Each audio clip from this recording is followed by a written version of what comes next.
warahmatullahi wabarakatuh.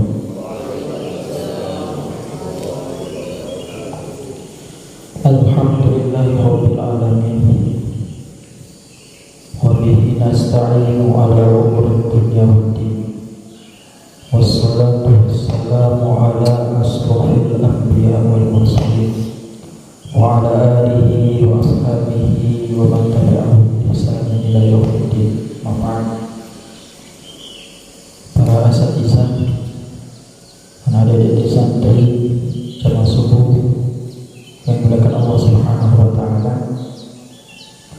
Alhamdulillah, kita bersyukur kepada Allah Subhanahu wa taala karena Dialah yang memberikan kita nikmat yang begitu banyak, yang tidak terhingga, yang tidak terhitung jumlahnya. Di antara nikmat yang luar biasa selain daripada nikmat iman, nikmat Islam, nikmat sehat dan kesempatan, nikmat yang cukup luar biasa yang diberikan Allah Subhanahu wa taala juga termasuk adalah nikmat diberikan kita ilmu. Nikmat diberikan kita ilmu, termasuk juga nikmat menuntut ilmu. Karena kita tahu Allah Subhanahu wa taala juga mengatakan dalam Al-Qur'an, hal yastawil ladzina ya'lamun wa la ya'lamun, hal yastawil ladzina ya'lamuna wa la ya'lamun. Apakah sama dengan orang yang berilmu dan yang tidak berilmu? Pasti berbeda. Orang bisa mulia karena ilmu, walaupun dia tidak kaya harta, tapi dia alim, khusus ilmu agama, insya Allah dia akan menjadi orang yang mulia. Kemudian Rasulullah SAW juga bersabda, kita sering mendengar yang diriwayatkan dari Imam Tirmizi, ad-dunya mal'unun, dunia itu terlaknat, dilaknat, wa mal'unatun ma fiha, dan terlaknat juga apa yang ada di dalamnya, termasuk kita ini semuanya terlaknat, illa, kecuali zikrullah, kecuali orang-orang yang selalu berzikir mengingat Allah. Itu yang tidak terlaknat. Kemudian apalagi wama dan orang-orang yang senantiasa mentaati Allah Subhanahu wa taala. Orang yang taat kepada Allah Subhanahu wa taala, itu yang tidak terlaknat. Kemudian apalagi wal alim, dan orang-orang yang berilmu. Kalau tidak bisa berilmu berarti wal muta'allim, orang yang menuntut ilmu. Kalau kita tidak bisa jadi orang yang alim, diusahakan kita termasuk golongan yang muta'allim, penuntut ilmu. Jadi majelis kita ini pada pagi yang penuh berkah ini termasuk daripada yang disebutkan oleh Nabi Muhammad SAW. Dan usaha kita supaya tidak termasuk golongan yang melulur, terlaknat.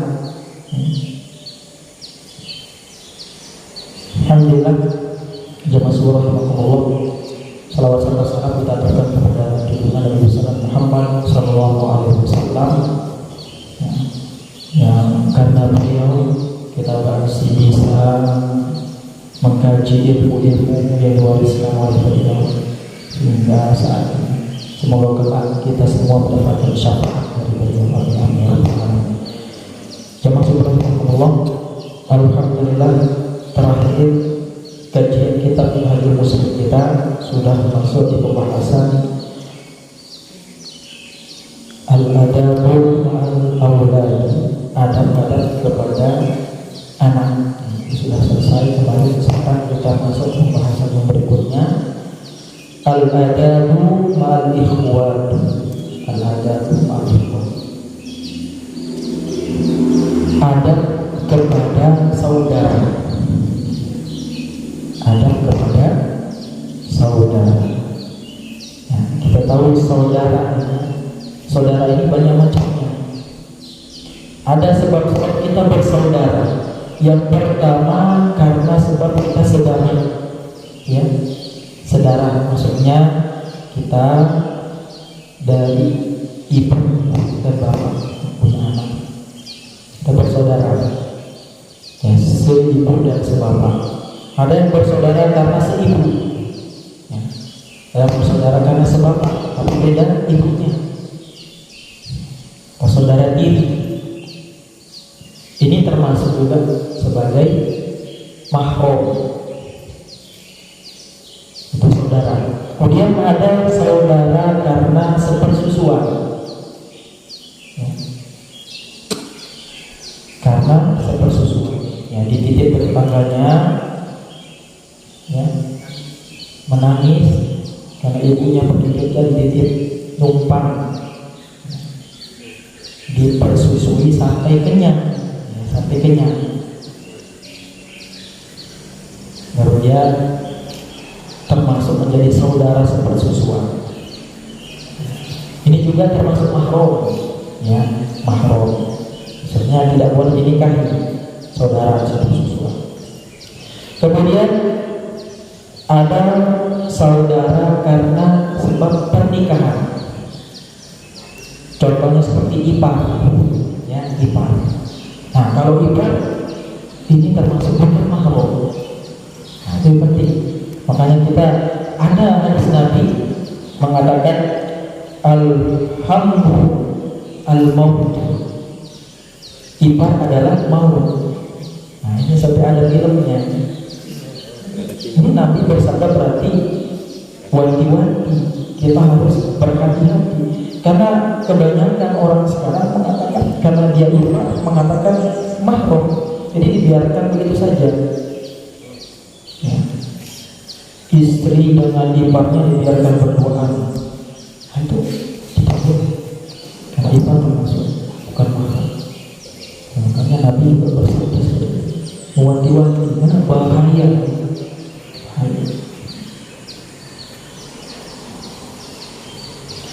Kemudian sebab kita bersaudara berikutnya karena seiman, ya, seakidah, saudara seiman. Makanya innamal mu'minuna ikhwah, orang-orang beriman adalah bersaudara.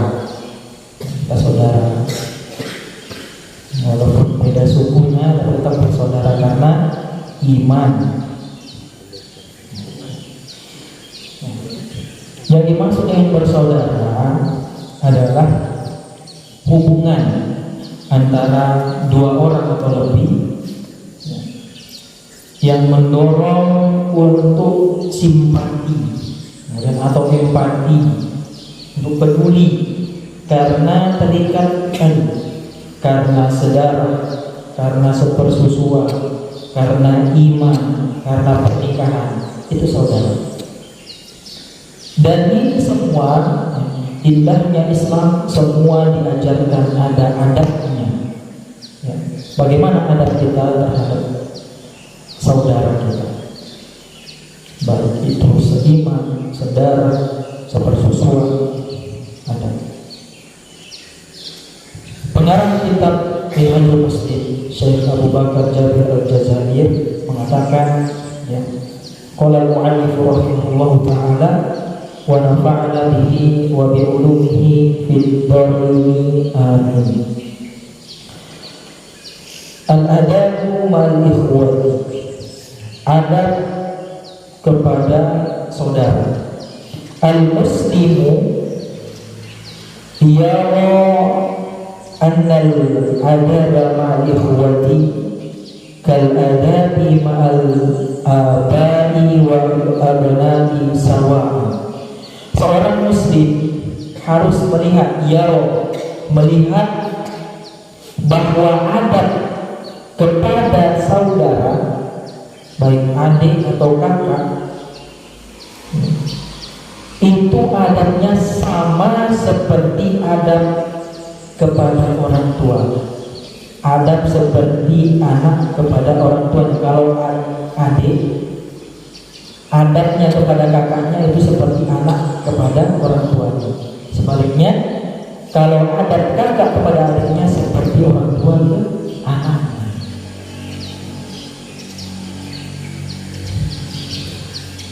Fa'ala ikhwati as-saghiri minal adabi nahwa ikhwatihim al-kibar, maka alaihim li abaihim wa anna ala ikhwati kibari nahwa ikhwatihim saghiri, maka abawahim alaihim min huquqin wa wajibatin wa adabin.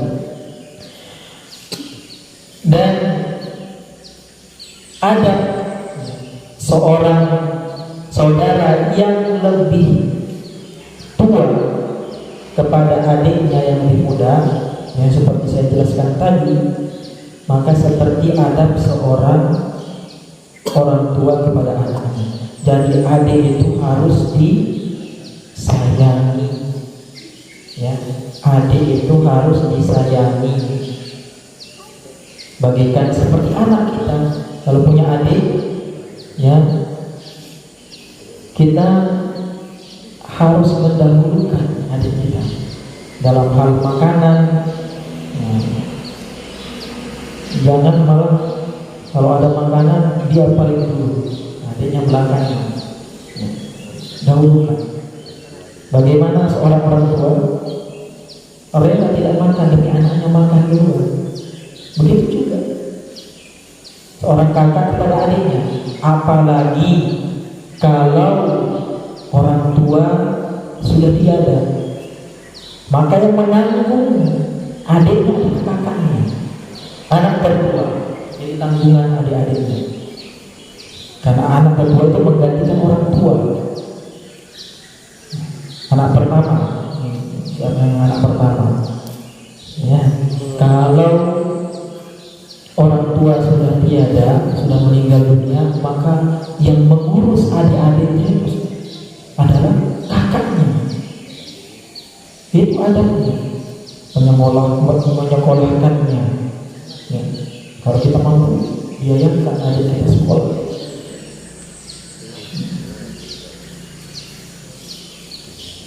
belikan baju. Dalam sebenarnya bertengkar dengan adiknya, ya.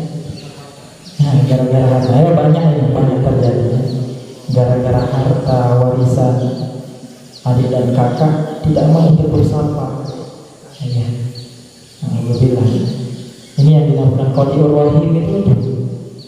Qati'ur rahim itu memutuskan silaturahmi dengan saudara. Saudara kandung itu berat. Karena Nabi bersabda, la yadkhulul jannah qati'ur rahim, tidak akan masuk surga orang yang memutuskan tali silaturahmi. Yang dimaksud di hadis itu dengan saudara. Saudara kandung itu paling luar biasa dosanya. Kalau dengan saudara sendiri saling benci gara-gara harta warisan, jangan sampai. Makanya kita penting belajar ilmunya supaya kita tahu, oh, ternyata kita dengan saudara kita itu terhadap adik kita itu seperti anak, dikasih disayangi, ya, dinaungi, dijaga, dibimbing, diberikan contoh yang baik-baik. Kemudian sebaliknya, seorang adik kepada kakaknya itu seperti anak kepada orang tua. Harus bakti kepada kakak kita, harus nurut, sama seperti nurutnya anak kepada orang tua. Nah, itu kalau kita jadi adik harus dihormati kakaknya. Ya, hormati yang lebih tua. Nah, itu adabnya kepada saudara. Nah, di dalam hadis juga Nabi Muhammad bersabda, "Laisa minna," bukan termasuk daripada golongan kami, "Malam yarhamu malam yarham saghirana wa yujillu kabirana." Tidak termasuk daripada golongan kami, kata Nabi Muhammad SAW, orang yang tidak menyayangi yang kecil dan orang yang tidak menghormati yang tua, yang lebih besar. Ini ancamannya loh, bukan termasuk golongan, tidak diakui sebagai umat Nabi Muhammad. Kalau sama adik-adiknya, ini maknanya umum. Kepada adik kelasnya disayangi, jangan adik kelasnya dibuli, adik kelasnya disakiti, dipukul, diminta uangnya nggak dikasih, dipukul, jadi preman, nggak boleh. Begitu pula yang kecil, jangan sering ngolok-ngolok abang-abangnya, ngelawan. Ini malah yang kecil nantangin abang-abangnya, kakaknya, kakak kelasnya, diolok-olok. Ya, termasuk ahyan.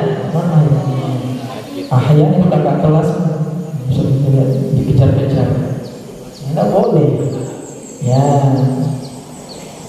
harus dihormati yang lebih tua, dan yang besar, yang tua harus menyayangi yang kecil, menyayangi yang lebih muda, disayangi, diayomi, diberikan contoh yang baik. Ini yang SMA menjadi contoh buat SMP. Ya, contoh yang baik, bukan diajarkan contoh yang tidak baik. Kemudian Rasulullah SAW bersabda, "Haqqul kabirin ikhwati ala saghirihim ka haqqil walidi ala waladi." Hak seorang saudara yang besar, yang lebih tua kepada saudara yang lebih kecil seperti hak seorang anak kepada orang tuanya. Wa biqaulihi sallallahu alaihi wasallam, dan sebagaimana sabda Rasulullah SAW, "Birra ummaka wa abaka," berbaktilah kepada ibumu, bapakmu, wa ukhtaka wa akhaka, dan kepada saudarimu, baru saudara, dahulukan yang perempuan, kemudian kepada saudaramu, summa adnaka fa adnaka, dan orang-orang seterusnya.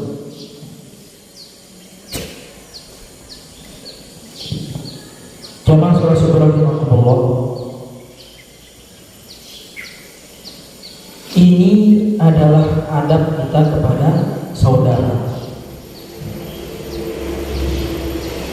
terutama kepada saudara kandung yang sedarah. Ada juga adab kita kepada saudara seiman. Nabi Muhammad SAW bersabda dalam salah satu hadisnya, kita bahkan hampir banyak yang hafal di hadis ini. Haqqul muslim 'alal muslim sittun. Hak seorang muslim terhadap muslim yang lain ada berapa? 6. Ya, ma hunna ya Rasulullah. Ini para sahabat bertanya, apa itu ya Rasulullah? Yang pertama, idza laqitahu fasallim alaihi. Kalau berjumpa di mana saja maka ucapkan salam. Ya, ucapkan salam, bukan hai, hello, ucapkan salam. Assalamualaikum. Ya, ketemu, ucapkan salam. Dan kalau diucapkan salam maka dijawab salam. Itu saling mendoakan. Salam itu adalah doa supaya kita sama-sama diberikan keselamatan. Kemudian yang kedua, fa'idza da'aka fa'ajibhu, apabila diundang, kalau ada undangan maka penuhi undangannya, maka makankan khusus kepada undangan yang baik. Kalau undangannya pergi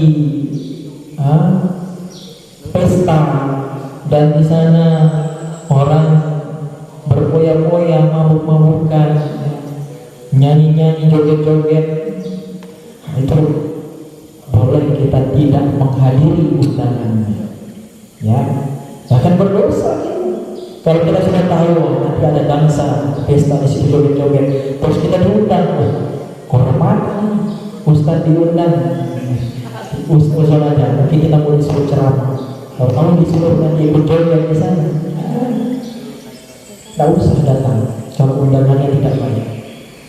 Kalau sudah jelas undangannya misi pengajian, datang, atau tasyakuran, ya, tasyakuran sunatan, datang. Selama kita tidak ada uzur, kalau ada kegiatan yang memang tidak bisa kita hadiri, boleh kita tidak datang.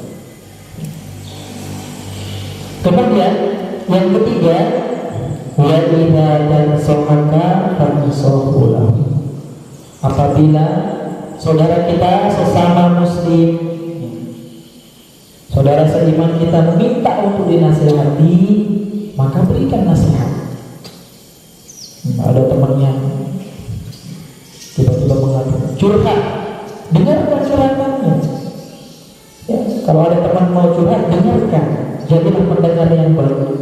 Walaupun kita tidak bisa memberikan solusi, minimal kita dengarkan dulu. Sudah cerita panjang lebar, dan gimana pendapat?